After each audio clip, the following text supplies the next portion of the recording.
प्रिय श्रोतागण, अब आइए हम कुरान और विज्ञान पर संक्षिप्त में बात करते हैं, ताकि ये बात भी साबित हो सके कि कुरान ईश्वरीय ग्रंथ है, मानव रचित ग्रंथ नहीं। कुरान कोई विज्ञान की पुस्तक नहीं है, बल्कि मार्गदर्शक ग्रंथ है। परंतु इसकी 6000 आयतों में से 1000 से अधिक आयतों का संबंध विज्ञान से है। कुरान ने आज से 1450 साल पहले उन वैज्ञानिक बातों की चर्चा की है जिसकी खोज विज्ञान आज के युग में कर पाया है। जैसे एक मिसाल लीजिए, भ्रूण का विकास। पवित्र कुरान में मानव भ्रूण के विकास की विभिन्न परिस्थितियों को इस प्रकार बयान किया गया है। सूरह अल-मुमिनून सूरह नंबर 23 आयत नंबर 12 से 14 तक। वलक़द खलक़नल इंसान मिन सुलालतिन मिन तीन सुम्मा जअलनाहु नुत्फ़तन फ़ी क़रारिन मकीन सुम्मा खलक़नन नुत्फ़त अलक़ह फ़खलक़नल अलक़त मुद्ग़ह फ़खलक़नल मुद्ग़त इज़ामन फ़कसौनल इज़ाम लहमा सुम्मा अंशअनाहु ख़ल्क़न आख़र फ़तबारकल्लाहु अहसनुल ख़ालिक़ीन। हमने इंसान को मिट्टी के सत से बनाया, फिर हमने उसे एक सुरक्षित ठहरने की जगह टिपकी हुई बूंद बना दिया। फिर हमने उस बूंद को लोथरा का रूप दिया। फिर हमने उस लोथरे को बूटी का रूप दिया। फिर हमने बूटी की हड्डियां बनाई। फिर हमने उन हड्डियों पर मांस चढ़ाया।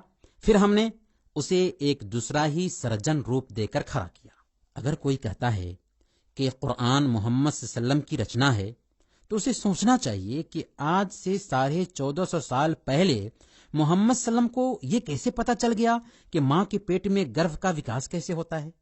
ये इस बात के लिए प्रमाण है कि कुरान मोहम्मद सल्लल्लाहु अलैहि वसल्लम का बनाया हुआ नहीं, बल्कि ईश्वरीय वाणी है।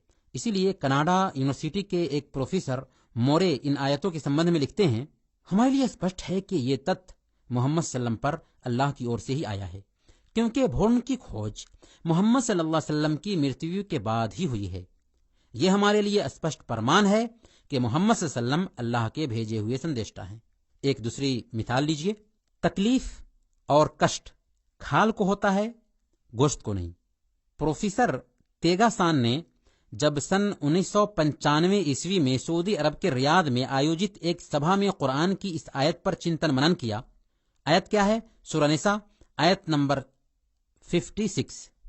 इसके अंदर ये मैसेज है कि जिन लोगों ने हमारी आयतों का इनकार किया, उन्हें हम जल्द ही आग में झोंकेंगे। कुल्लमा नदिजत जुलूदुहुम बद्दलनाहुम जुलूदन गैरहा लियदूकुल अज़ाब। जब उनकी खालें पक जाएंगी तो हम उन्हें दूसरी खालों से बदल दिया करेंगे ताकि वो यातनाओं का मजा चखते रहें। इस आयत पर चिंतन मनन करने के बाद उन्होंने अपना विचार इन शब्दों में व्यक्त किया, मैं विश्वास करता हूं कि कुरान में जो कुछ भी 1400 वर्ष पूर्व लिखा जा चुका सत्य है और आज अनेकों वैज्ञानिक स्रोतों द्वारा प्रमाणित किया जा चुका है। चूंकि मोहम्मद सल्लल्लाहु अलैहि वसल्लम पढ़े लिखे न थे, अतः वो कुरान के संदेष्टा ही हैं और उन्होंने योग्य सृष्टा की ओर से ही अवतरित ज्ञान को समस्त मनुष्यों तक पहुंचाया है। वो योग्य सृष्टा अल्लाह ही है। इसलिए लगता है कि वो समय आ गया है कि मैं गवाही देते हुए पढ़ूं। फिर उन्होंने कहा, अशहदु अल्लाह इलाहा इल्लल्लाह व अशहदु अन्ना मुहम्मदर रसूलुल्लाह। मैं गवाही देता हूं कि अल्लाह के अलावा और कोई सत्य पूजनीय नहीं, और मैं गवाही देता हूं कि मोहम्मद सल्लल्लाहु अलैहि वसल्लम अंतिम संदेष्टा हैं। फिर उसी समय उन्होंने इस्लाम स्वीकार कर लिया। एक और मिसाल लीजिए, साइंस कहती है कि विश्व गैसी धातु से बना है और विश्व शुरू में धुआं ही धुआं था। ये बात कुरान ने आज से 1450 साल पहले बयान कर दी थी। सूरह फुस्सिलत सूरह नंबर 41 आयत नंबर 11। सुम्मा इस्तवा इला समाई वहिय दुखान। फिर आसमान की तरफ मुतवज्जा हुआ जो उस समय मात्र धुआं था। आप सोच सकते हैं कि किसने मोहम्मद सल्लम को बताया कि विश्व शुरू में धुआं ही धुआं था। इसे पता ये चला कि कुरान मोहम्मद सल्लम का बनाया हुआ ग्रंथ नहीं, बल्कि अल्लाह की वाणी है। उसी तरह वैज्ञानिक इस बात पर सहमत हैं कि जीवन की शुरुआत पानी से हुई है और पानी से ही सारी जानदार चीजें बनाई गई हैं। यही बात कुरान ने آج سے 1450 سال پہلے بیان کر دی تھی۔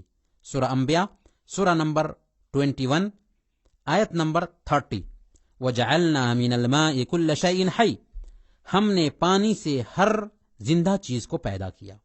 یہاں پر بھی وگیان کی بات اسپشٹ روپ میں سامنے آ رہی ہے کہ پانی سے ہی جب ساری چیزیں پیدا کی گئی ہیں اور وگیان کو آج پتا چل رہا ہے، تو آج سے 1450 سال پہلے اس بات کا ورنن قرآن میں پایا جاتا ہے۔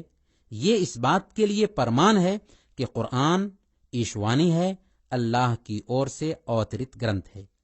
اسی طرح سائنس نے کھوج کیا ہے کہ پہاڑوں کی جڑیں زمین کے اوپر نہیں بلکہ زمین کے نیچے ہوتی ہیں، اور اس کا ہلکا سا سرا اوپر ہوتا ہے جو زمین کو ہلنے اور کھسکنے سے بچاتا ہے۔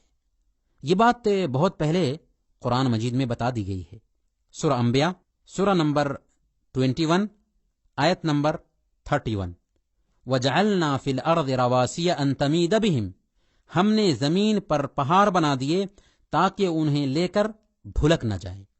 اب پرشن یہ پیدا ہوتا ہے کہ یہ پرتیک رہس جو وگیان کو اس یوگ میں معلوم ہوئے ہیں، قرآن میں کیسے آ گئے؟ 1400 سال پہلے ایک نبی امی کو یہ سارا گیان کہاں سے آ گیا اور کس نے دے دیا؟ ہر سمجھدار انسان جب ان تتھیوں پر غور کرے گا تو وہ اس پرینام پر پہنچے گا کہ یہ باتیں انسانی سوچ کا نتیجہ نہیں ہو سکتی، بلکہ قرآن ضرور اللہ کی وانی ہے۔ آدرنیے بھائیوں اور بہنوں، اب آئیے ہم انت میں قرآن کی شکچھاؤں پر بھی ایک نظر ڈال دیتے ہیں۔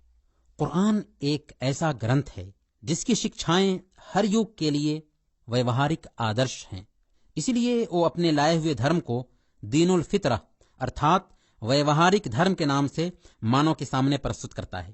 وقت گزرنے کے ساتھ قرآنی شکچھاؤں کے مہتو میں کوئی کمی نہیں آتی، کیونکہ اس کا وشے مانو ہے۔ انسان کے وجود کا ادیش کیا ہے؟ انسان اس دھرتی پر کیوں پیدا کیا گیا؟ اس سنسار کا رچیتا کون ہے؟ اس سنسار کا پالن کرتا کون ہے؟ سرشٹا اور سرشٹی کے بیچ کیا رشتہ ہے؟ یہ سارے ایسے وشے ہیں جن کا سمبند کسی خاص زمانے سے نہیں، کیونکہ اسلام ویلوز کی بات کرتا ہے اور ویلوز کبھی بدلتے نہیں۔ پھر قرآن نے ایکیشور واد، ایشدو تتو اور مرنوپرانت جیون پر بل دیتا ہے، بہودیوواد اور مورتی پوجا کا کھنڈن کرتا ہے، گیان پراپت کرنے اور بدھی سے کام لینے کی گھوشنا کرتا ہے۔ اس کا اچھا خاصا وبھاگ اچ آچرن پر بھی سملت ہے۔ وہ اچھے اخلاق جیسے سچائی، امانت داری، نیائیں، وچن پالن، سہانوبھوتی، دیا، ادارتا، ویرتا، گمبھیرتا اور ملنساری پر ابھارتا ہے، اور برے اخلاق جیسے جھوٹ، خیانت، اتیاچار، وچن بھنگ، غیبت، چوری، بھرشٹاچار، سودخوری اور ناپ تول میں کمی کی نندا کرتا ہے۔ یہ وہ شکچھائیں ہیں جن کا مہتو جہاں پہلے تھا وہیں آج بھی ہے۔ اگر آج بھی مانو ان شکچھاؤں پر عمل کرنے لگ جائے تو مانو سماج امن و شانتی سے پریپورن ہو جائے گا۔ اس لیے یہ کہنا بالکل غلط ہے کہ قرآن کی شکچھائیں آج کے زمانے کے انوکول نہیں، بلکہ ہر زمانے کے لیے انوکول ہیں، اور قیامت کے دن تک قرآن کی شکچھائیں